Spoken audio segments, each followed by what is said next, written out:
देखो यार, पैसा हो तो क्या नहीं हो सकता है। अपना भी 4-4 बंगला हो सकता है। 2 दिल्ली में, 2 मुंबई में, 1 लंदन में, और दूर कहीं जाके मनाली में एक फार्म हाउस भी हो सकता है। समझ रहे हो? समझ रहे हो आप? समझ रहे हो? मैं ऐसी बातें क्यों कर रहा हूँ? अगर आप नहीं समझ रहे हो तो इस वीडियो के अंत में आप समझ जाओगे। हेलो एंड वेलकम, आप देख रहे हैं क्रिक न्यूज 6। और इतिहास गवाह है, जब जब अगस्त के बाद सितंबर का महीना आता है तो कहीं ना कहीं खिलाड़ियों की इनकम का यानी आय का पता चलता है। हर तरफ बातें होने लगती है कि किसने कितना टैक्स भरा है। मैं वीडियो शुरू करने से पहले बाबर आजम से पूछना चाहूंगा, बाबर मियां, तुम भी टैक्स भरते हो? बोलो बोलो। वैसे बाबर का एक मीम आपको याद होगा कि हम अभी डिप्रेशन में हैं। डिप्रेशन में तुम नहीं, तुम्हारी पूरी टीम चली जाएगी। पाकिस्तान के 5-6 खिलाड़ी जितनी सैलरी नहीं पाते हैं, अगर उनकी सैलरी को मिला लिया जाए तो उतना विराट कोहली अकेले टैक्स भरते हैं। गजब बेइज्जती है। वैसे बात बल्लेबाजी की हो या कप्तानी की हो या कमाई की हो, विराट के सामने बाबर का टिकना मुश्किल ही नहीं, नामुमकिन है। और सिर्फ बाबर ही क्या, क्रिकेट की दुनिया में किंग से बड़ा अमीर कोई नहीं है। अब तक तो आपको पता चल ही चुका होगा कि विराट इस साल सबसे ज्यादा टैक्स पे करने वाले स्पोर्ट्स पर्सन है। क्या आप जानते हैं इस लिस्ट में टॉप 10 में कौन है? अगर नहीं जानते तो ये वीडियो आपके लिए ही है, क्योंकि इसमें हार्दिक पांड्या भी है।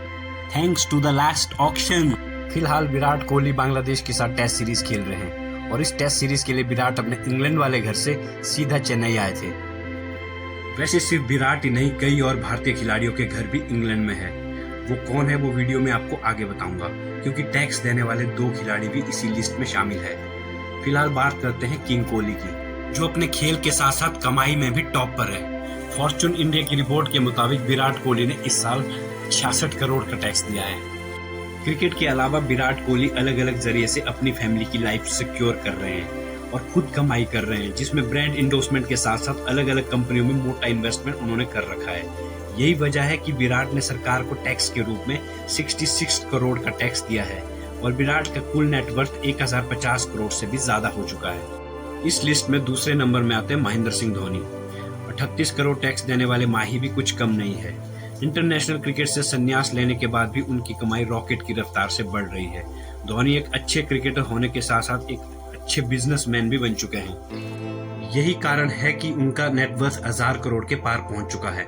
ऊपर से धोनी अगर 4 साल पहले रिटायर होकर सबसे ज्यादा टैक्स देने वाले स्पोर्ट्स पर्सन की लिस्ट में दूसरे स्थान पर रह सकते हैं, तो तीसरे नंबर पर 11 साल पहले रिटायर होने वाले और भगवान का दर्जा रखने वाले सचिन पाजी भी हो ही सकते हैं।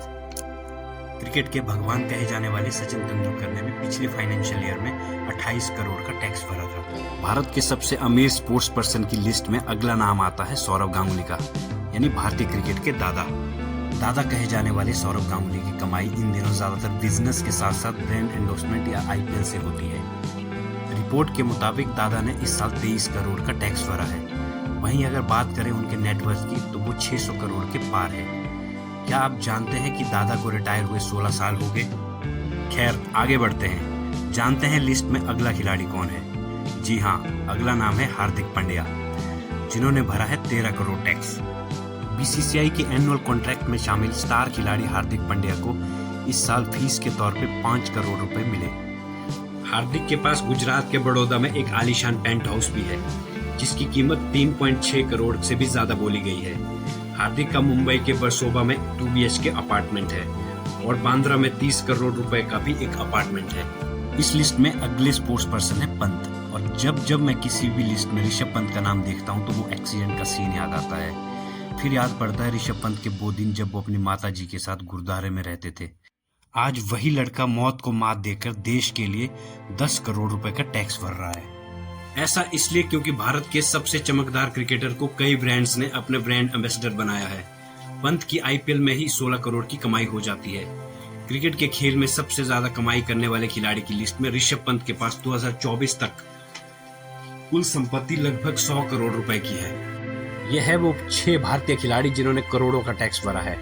इस लिस्ट में भारतीय टीम के कप्तान रोहित शर्मा का नाम कहीं नहीं आया है। ऐसे में फैंस पूछ रहे हैं, क्या रोहित शर्मा टैक्स देना भूल तो नहीं गए? वैसे भारतीय खिलाड़ियों के द्वारा जो टैक्स भरा गया है उसको भी अगर एक साथ मिला ले, क्या उसके साथ पूरा पाकिस्तान खरीदा जा सकता है? अगर आपको ये बात अच्छी लगी तो मुझे भी अच्छा लगाओ। चैनल को सब्सक्राइब करो, वीडियो को लाइक करो और दोस्तों में शेयर करो। अभी के लिए बस इतना ही। जय हिंद, जय भारत।